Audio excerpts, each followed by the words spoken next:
بسم اللہ الرحمن الرحیم۔ السلام علیکم بیٹا، میری کچھ مدد کر دو، میرا بٹوا کھو گیا ہے، مجھے گھر جانا ہے، میرے پاس کرائے کے پیسے نہیں ہیں، مجھے صرف 150 روپے چاہیے۔ دوائیوں کی لائن میں لگی عورتوں سے وہ ضعیف عورت کہہ رہی تھی۔ کسی نے 10 روپے، کسی نے 20 روپے دیے۔ کچھ کہنے لگیں ان عورت کے پاس بھی مانگنے کے نت نئے طریقے ہوتے ہیں، ہم تو خود پریشان ہیں۔ فاطمہ نے بھی 50 روپے دیے۔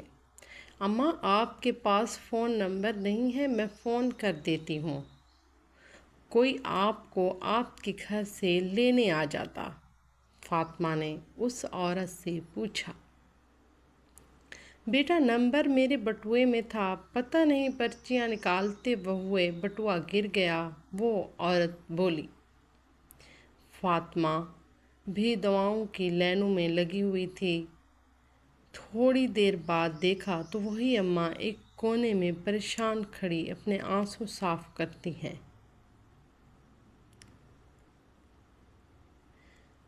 اس کا دل دکھ سے بھر گیا۔ اس نے اشارے سے اماں کو اپنے پاس بلایا۔ اماں، آپ کے پیسے پورے نہیں ہوئے؟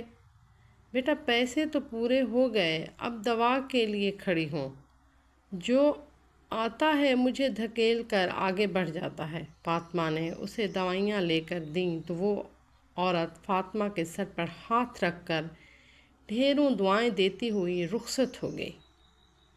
دوائیوں وغیرہ سے فارغ ہو کر ایک جگہ بیٹھ کر فاطمہ نے کیک کا پیکٹ نکالا کھانے کے لیے، چونکہ سرکاری ہسپتالوں میں بچ جلدی جانا ہوتا ہے۔ اکثر جلدی میں وہ بغیر ناشتے کے نکل جاتی تھیں۔ صرف چائے پی کر جیسے ہی کیک نکالا، برابر میں بیٹھا بچہ دیکھنے لگا، وہ اس نے اسے دے دیا۔ بچے کو مسکراتا دیکھ کر اس کے دل میں ڈھیروں سکون اور اطمینان اتر آیا۔ ناشتہ تو میں گھر جا کر بھی کر لوں گی، فاطمہ نے ہسپتال سے باہر آتے ہوئے سوچا۔ باہر آ کر رکشا دیکھنے لگی، چونکہ ہسپتال کے باہر واپسی کے لیے پبلک ٹرانسپورٹ نہیں ملتی تھی، صدر آ کر ہی ملتی ہیں۔ بھائی، صدر جانے کے کتنے لوگ ہیں؟ کوئی بولا 200، کسی نے 150 بتائے۔ ایک میڈیکل اسٹوڈنٹ بھی رکشا دیکھ رہی تھی۔ جب وہ رکشے میں بیٹھ گئی تو فاطمہ کو آواز دی، سنیں، آپ ادھر آ جائیں، مجھے بھی صدر جانا ہے۔ اس اسٹوڈنٹ نے فاطمہ سے کہا۔ یہ کتنا کرایہ لے رہے ہیں؟ فاطمہ نے رکشے میں بیٹھتے ہوئے پوچھا۔ آدھا میں دے دوں گی۔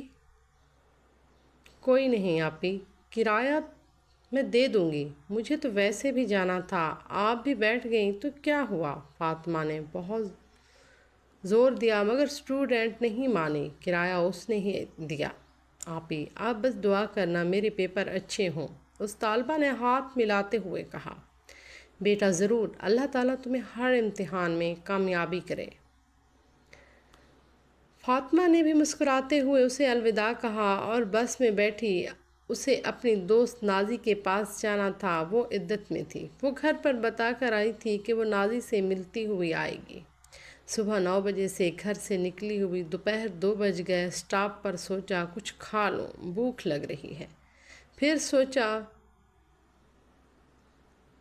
روزے رکھتے ہیں تب بھی تو صبر ہوتا ہے، اب اپنے گھر جا کر کھانا کھاؤں گی۔ راستے میں اس نے فروٹ اور چیزیں لیں۔ نازی کے گھر پہنچی، 3 بج گئے تھے۔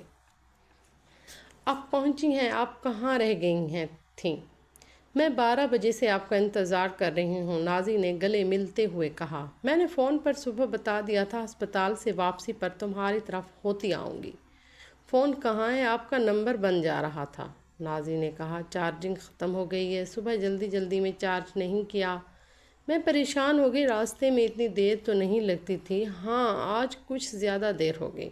اب کیا بتاتی کہ کسی کو پانی لا کر دیا، کسی کو چائے ناشتہ لا کر دیا، کسی کو بیٹھ کر دکھ درد سنا۔ آپ منہ ہاتھ دھو لیں، میں کھانا نکال رہی ہوں، نازی اٹھتے ہوئے بولی۔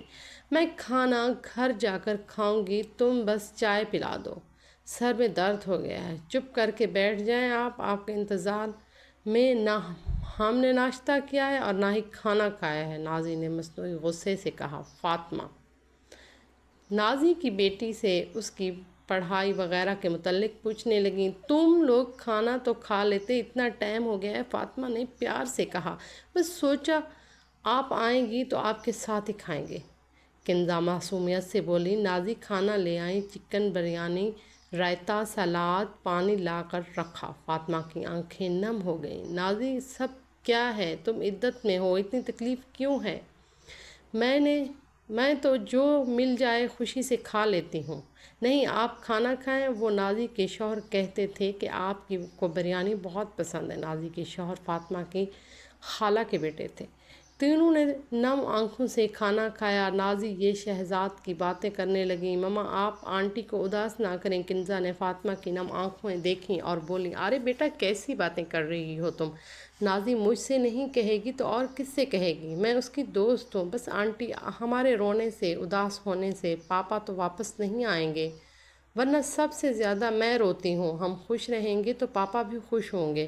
واقعی آج کل کے بچے بہت سمجھدار ہیں، باہمت ہیں اور بلند حوصلے کے ہیں۔